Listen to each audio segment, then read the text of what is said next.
May isang pamilya na kahit gumastos ng $1,000,000 araw-araw, aabutin pa rin sila ng mahigit 1,000, 400 taon bago maubos ang tinatayang yaman nila.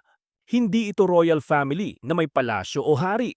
Ang kanilang napakalaking kayamanan ay nagsimula sa isang simpleng tindahang nagbebenta ng murang produkto. Sino sila? Sila ang Walton family. Ang pamilyang nasa likod ng Walmart, isa sa pinakamalalaking retail businesses sa buong mundo. Tinatayang umaabot sa humigit kumulang 520 bilyong dolyar ang pinagsamang yaman ng pamilya. Pero tandaan, estimate lamang ito. Araw-araw maaaring tumaas o bumaba ang halaga dahil nakadepende ito sa presyo ng kanilang shares at investments. Hindi rin nangangahulugang may bundok sila ng perang nakatago sa bangko.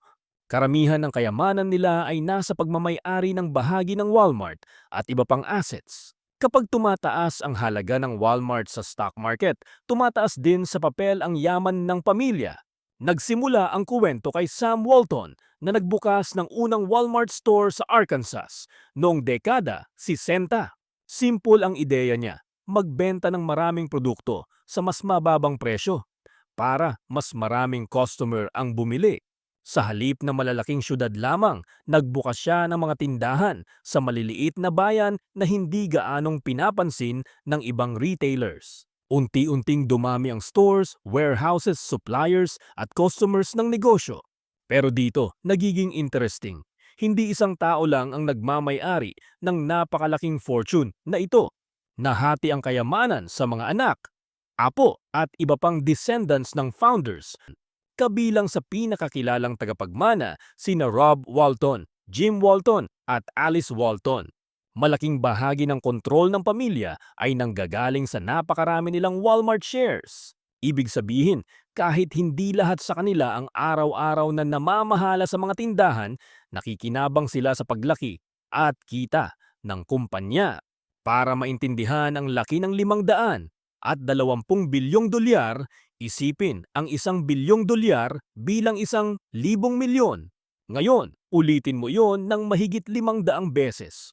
Ganun kalaki ang tinatayang pinagsamang fortune nila. Pero hindi madaling ikumpara ang lahat ng pinakamayayamang pamilya sa mundo. May mga royal family na konektado sa langis, lupain at sovereign funds, pero mahirap tukuyin kung alin ang personal na pag-aari at alin ang pag-aari ng kanilang bansa. Kaya sa mga ranking ng business families na may masusukat na company ownership, madalas nangunguna ang Walton family. Ang kwento nila ay nagpapakita kung paano maaaring maging napakalaking generational wealth ang pagmamay-ari ng shares sa isang negosyong lumalago sa loob ng maraming dekada. Ikaw, ano ang una mong bibilhin kung bigla kang magkaroon ng $1 bilyong?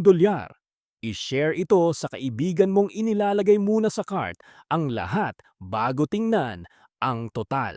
Follow Johan Explains para sa mas marami pang interesting and educational videos like this. Maraming salamat!